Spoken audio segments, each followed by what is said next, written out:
an average inflation of 6 or 7%, nominal rate of growth of 13, 14%, will give you corporate earnings of about 17, 18% on average for large companies.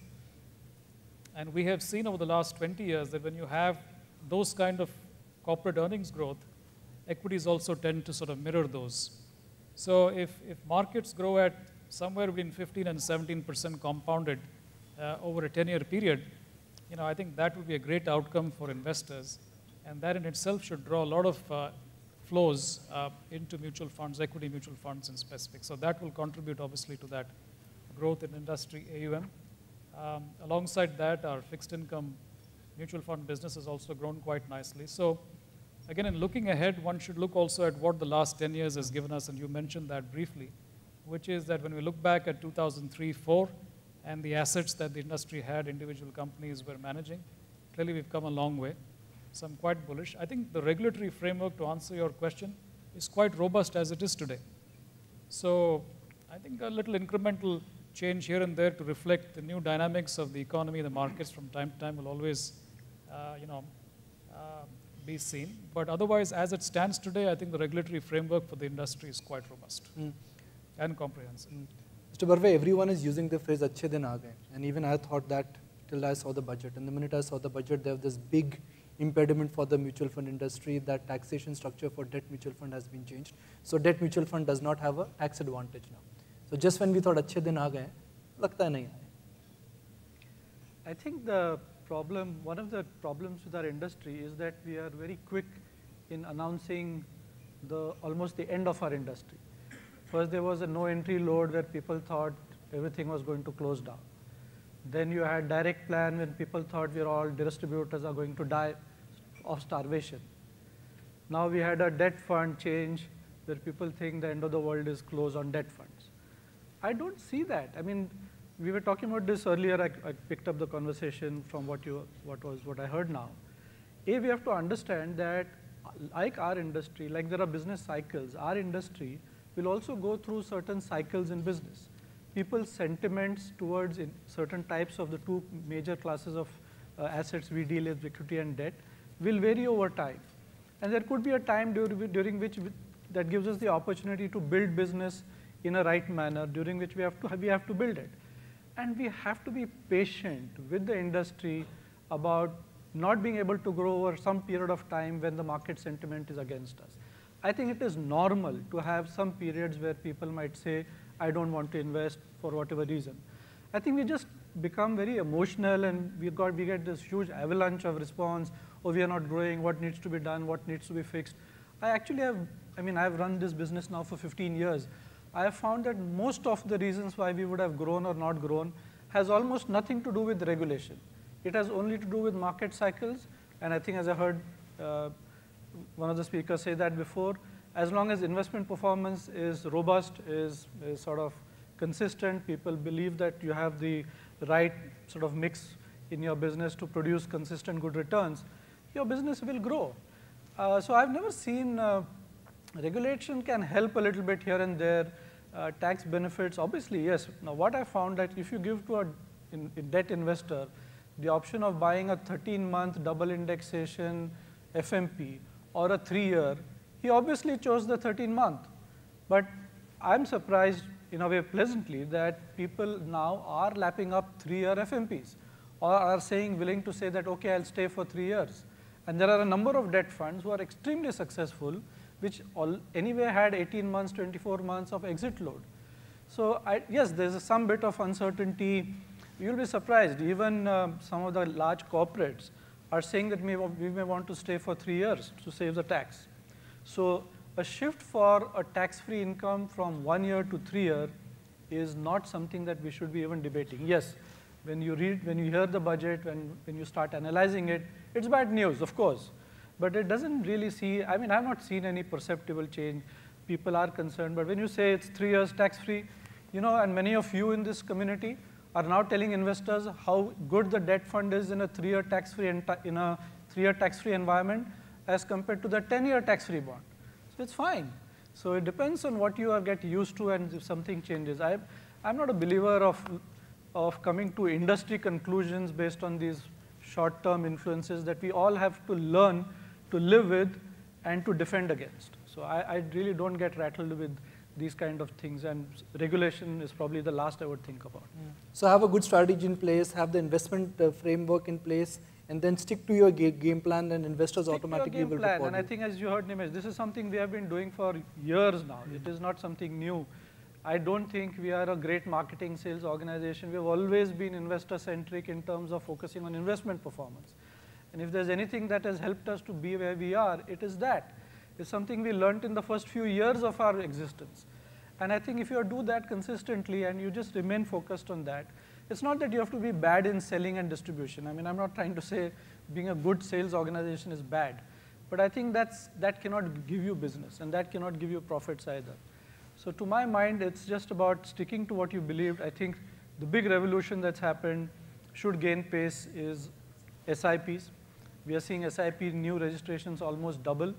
I take great heart on it. I don't see so much enthusiasm about a monthly flow increasing by a few hundred crores or more.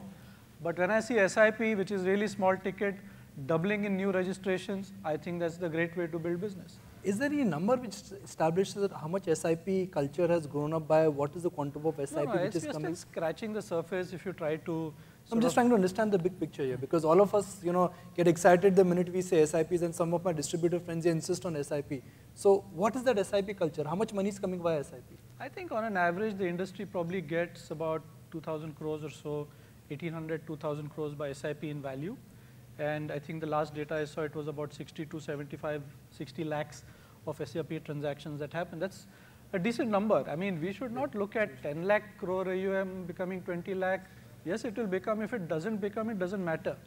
All I'm saying is that we should get the one thing that I think will give the answer to your question about the 20 lakh crore or whatever, is image of the industry. Why is it that we have great fund managers, great distribution people, good distributors, but in society, why is mutual fund or the industry still seen as something not necessarily very good? The image in the ministry is still about industry being all corporate people investing. It's all about corporate money. It's all about some tax arbitrage you're getting. And I mean, I've been in a couple of meetings in the context of the budget, face to face with people who have this view. And it distresses me a lot that after so many years of existence, we still are fighting something about what we're doing is something worthwhile. So I'm going to take a leaf from your answer. I'm just going to change gears. And Nimesh, you have the view that exciting times, they lie ahead. And with exciting times, with big opportunity, product innovation also kicks in. Now, as a fund house, you mastered the art of innovation. Every 2 months, every 3 months, we get a new scheme from your house. We get a new, NFO, something which is very innovative, whether it is local or global. So as a manufacturer, how do you see the next 4 or 5 years moving? Will we see a lot of product innovation?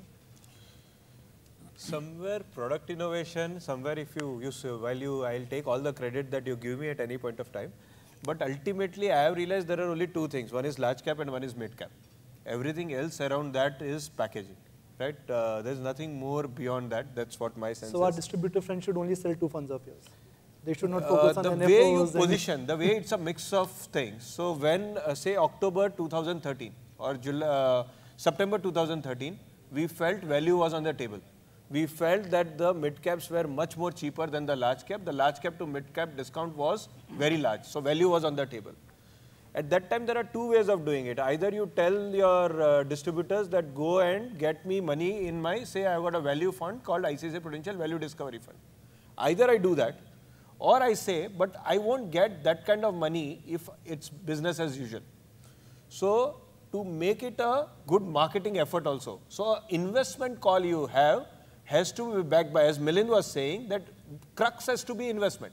So the crux of the matter was investment, that if investors come in today, then they can make very good money by doing value investment. Either there is an ongoing fund, ICICI Prudential Value Discovery Fund, or I create a new excitement in the market, that ICICI Prudential Value Fund, Series 1. So after that, we got a series of funds, so we were able to get money when market was at the bottom.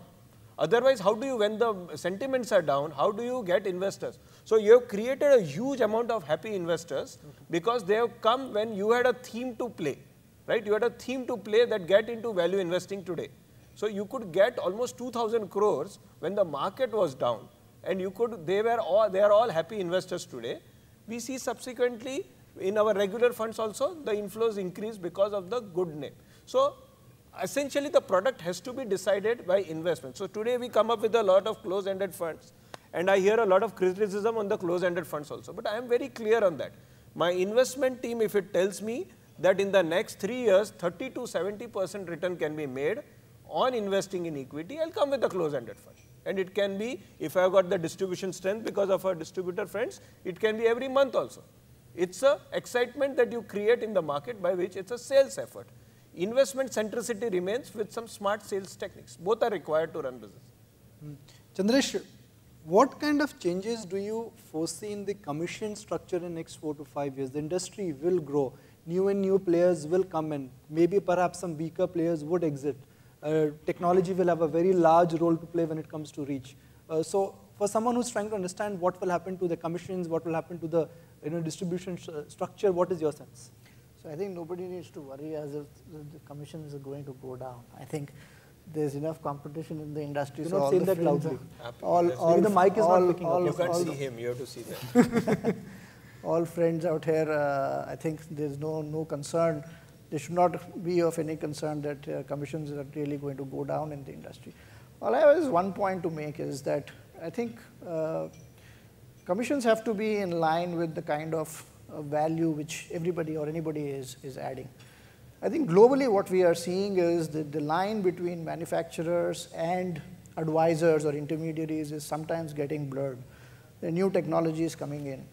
I think if we are able to, at one level, sit along with our investor and add value to him, there will be enough amount of commission which anyway will be there. But there will be alternate structures, alternate models.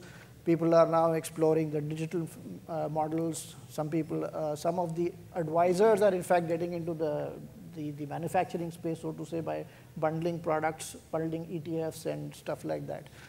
So I think next 3-4 years, the commission structures remains as it is, in fact becomes more remunerative for intermediaries. Longer term, I think as the effectiveness of many of these channels comes in and people will have to align. At the end of the day, the industry is going to flourish if the manufacturer, the advisor, the investor, all their interests are really well aligned. And that can only be aligned, each of these is, at least the manufacturers and the intermediaries, are effective and productive, which means efficient. I doubt if we can continue to be charging. Ultimately, it's all going to come out of the charge which we are going to put on investors. I doubt if long run, if we are really planning to get to the 50 lakh and 100 lakh crore kind of mark, we will be able to charge the amounts which we are charging today. So somewhere down the line, the industry, my sense is, will have to see some moderation. Right now, I think we are in an expanding commission. Commissions are really expanding, but over a period of time, they would probably need to be moderated if you really want to see that kind of growth. Because you just imagine, I mean, in 10 years' time, hopefully your interest rates will be much lower. An average mutual fund, instead of making that 16-17% on equity, the actually average return will fall. It has to fall in line with. Then to say that we will be able to charge 250, 270 on our funds is not something which is going to really fly. But industry is still small. We need to kind of get many more people interested. My discussions with my own team has always been, we need to look at how this industry is actually going to service 10 crore households in this country. I mean, we need to probably have, instead of 50,000 IFAs or advisors, we need to have 5 lakh advisors. How are we going to get them in? How are we going to make them productive? How are we going to make them effective in trying to really stand with their customers and give them the confidence that, yes, what I am saying or what I am advising you to do is right for you. So from that perspective, I do see a period where incentivization has to be reasonably high, and I think it will remain that way for some more time. Rangnath, if US market is considered to be the benchmark market, what is interesting about the US mutual fund industry is the size of the ETF funds. Mm-hmm. You know, the perfect example in front of us, all of us here, is Vanguard and the kind of size they are managing. Somehow the ETF industry in India is not a big industry. Do you see that ETF industry, or passive investing like we call it, could make a comeback? BlackRock is also a very big player in the ETF industry, in fact, the biggest, I would say. Second.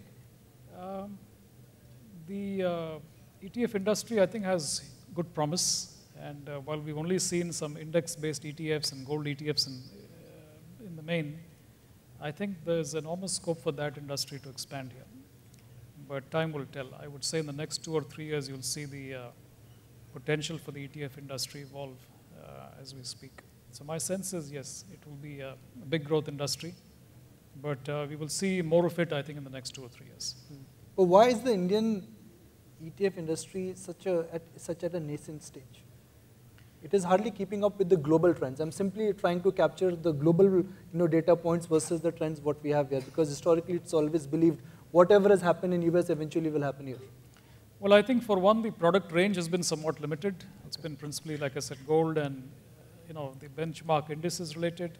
Second could be that the fee structure linked to the expense ratio could be an issue with regard to the distribution efforts, so we need to address that. And the third is, therefore, we've not had the kind of variety in product that one ought to see before you can get investors interested. So if you have more products beyond just linked to the benchmark indices, I think you'll see. But I think we have to see why distributors are not focused on distributing more of it. So that part, if it is addressed, I think you'll see this industry growing. Nikunj, if I may interject. Our active fund managers are doing such a good job that almost 76% of the funds of the industry over a 3-year period are beating the index. So in a country where active funds, because mutual fund industry is relatively smaller, in a country where active fund managers are doing so well and they are able to beat benchmarks, that is why maybe if we don't beat benchmarks, then ETFs will rise. That's what my call is. It's all about market performance. If after taking my fees, if you are beating benchmarks, then people should give money to me. If I don't beat benchmark, people will give money to ETF.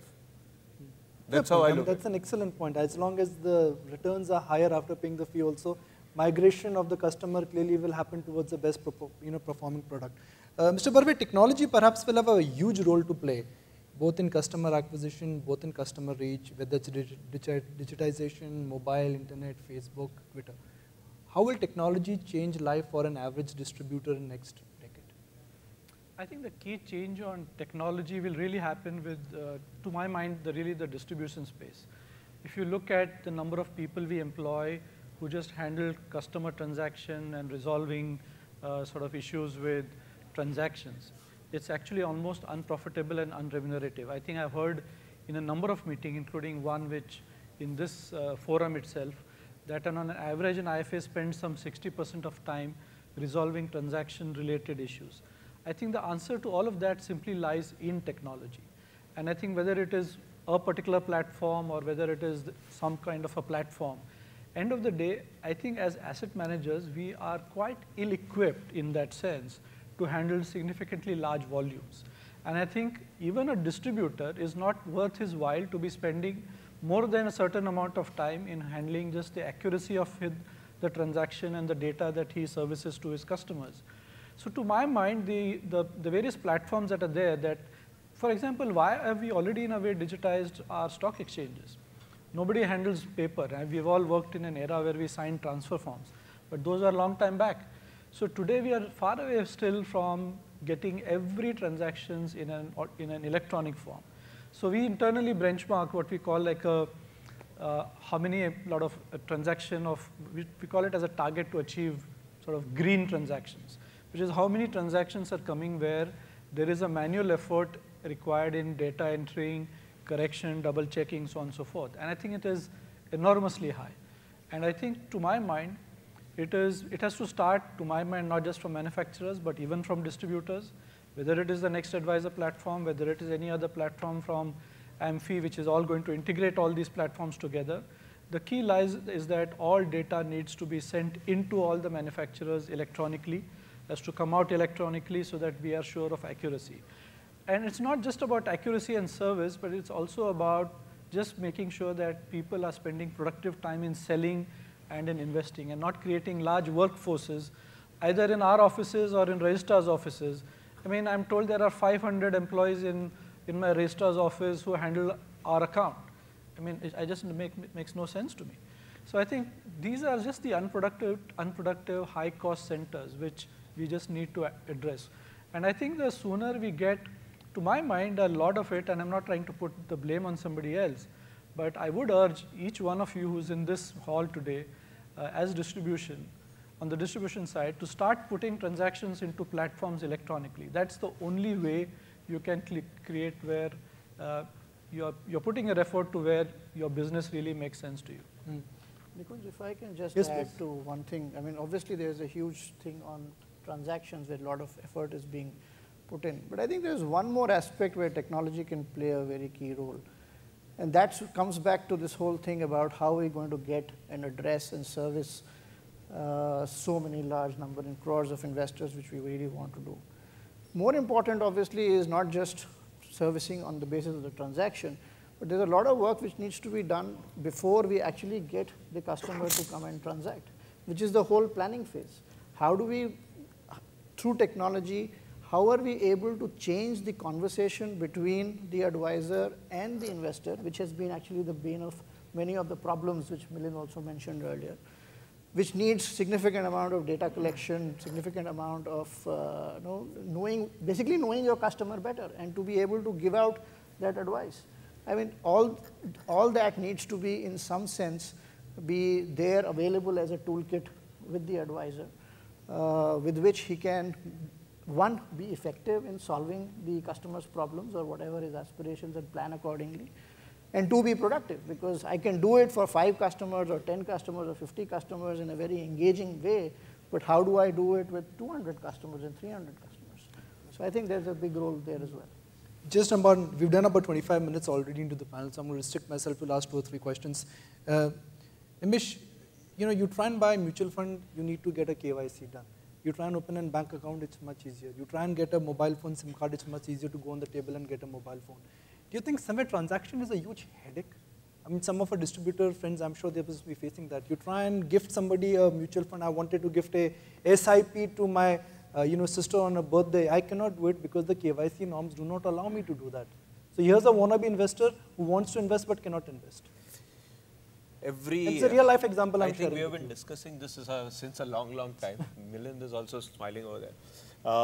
We have discussed this with Mr. Chidambaram. The right chords. We have discussed this with Mr. Chidambaram also, when all of us were there over there, that why is this happening? That it is much easier to open a... But actually, if you see now, the paperwork is exactly the same. Slowly what is happening, it will happen. I think it is happening in the next 6 months. I'm always bullish on this. It's a no-brainer according to me. Bank needs the same papers today that we need. If you want to do a 50,000 rupees transaction, bank is also is already insisting on new accounts, and then past accounts also slowly bank is going to stop, unless the PAN number is there or not. So as this, the push from the ministry is also there. All the regulators need to sit together. They also have had discussions. It's a question of time. Before that, it becomes simple. I am very bullish. I can go ahead and say it is either 2014-15 or 15-16. I think it is happening. And that's one single thing is going to make it very, very easy. Simple KYC. Simple KYC, simple thing. I mean, just going to change the dynamics of the entire industry. Please, why I take all money from the bank, we give money to the bank. Yeah. Why can't we accept a bank KYC? Because if you want to track the guy, you can always track the guy from the bank. So I don't know why I require KYC. Okay. I am questioning that because I have to take transactions from the bank. Exactly. So Nagnath, this is just meant for our distributor friends here. What is the quality of a good distributor? There are good distributors, there are bad distributors, there are ace distributors, there are not such great distributors. So what makes a great distributor? You should ask the distributors.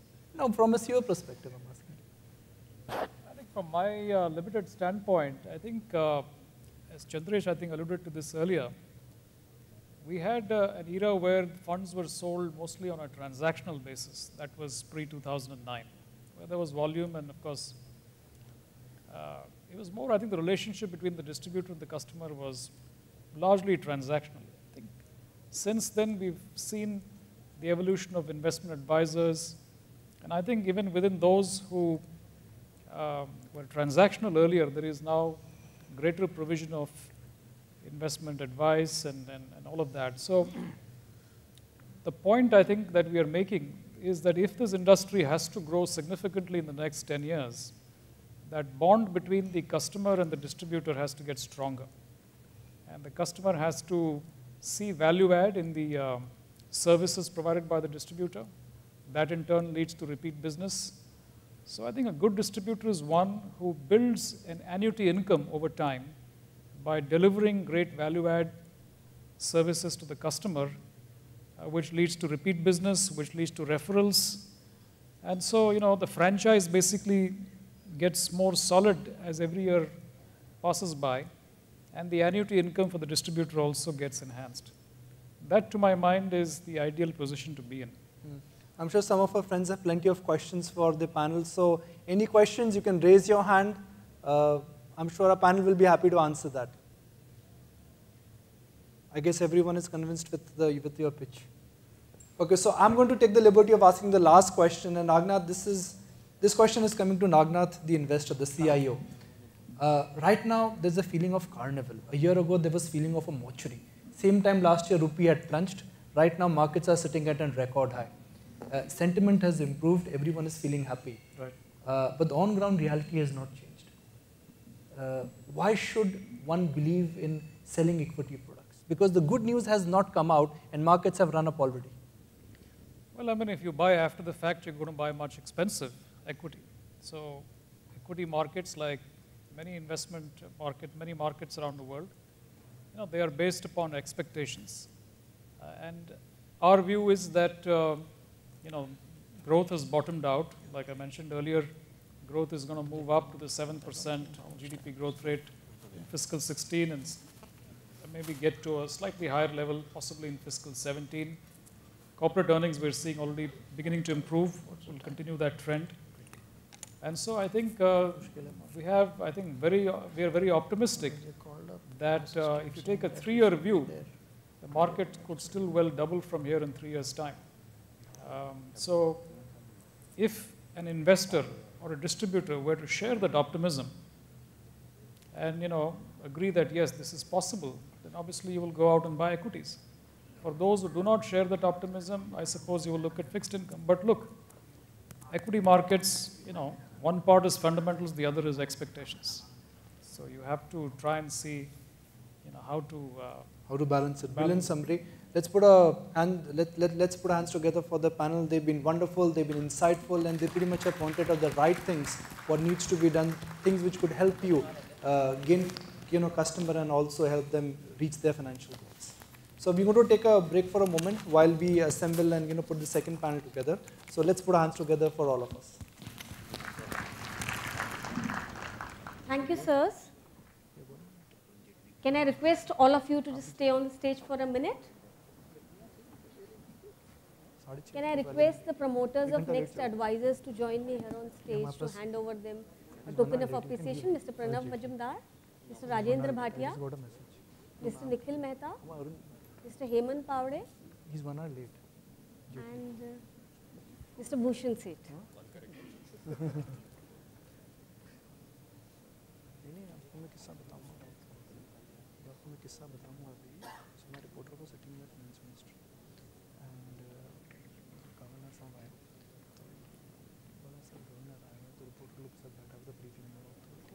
So can I request Mr. Nikhil Nayak?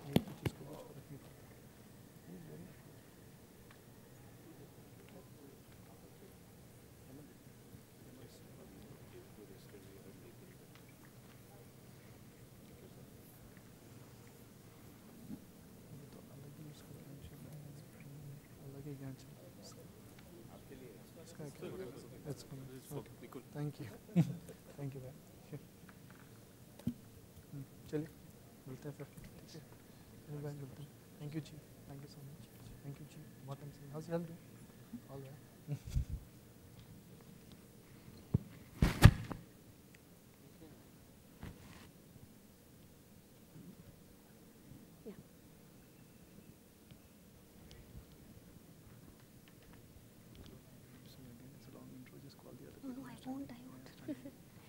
So can we now put together our hands for the next panel while we have seen such aspirational growth numbers?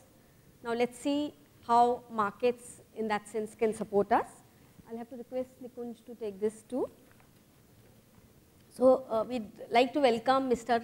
S. Naren, Chief Investment Officer at ICICI Prudential AMC, which he joined in October 2004. At ICICI Pru, Naren oversees the entire investment function across the mutual fund and the international advisory business.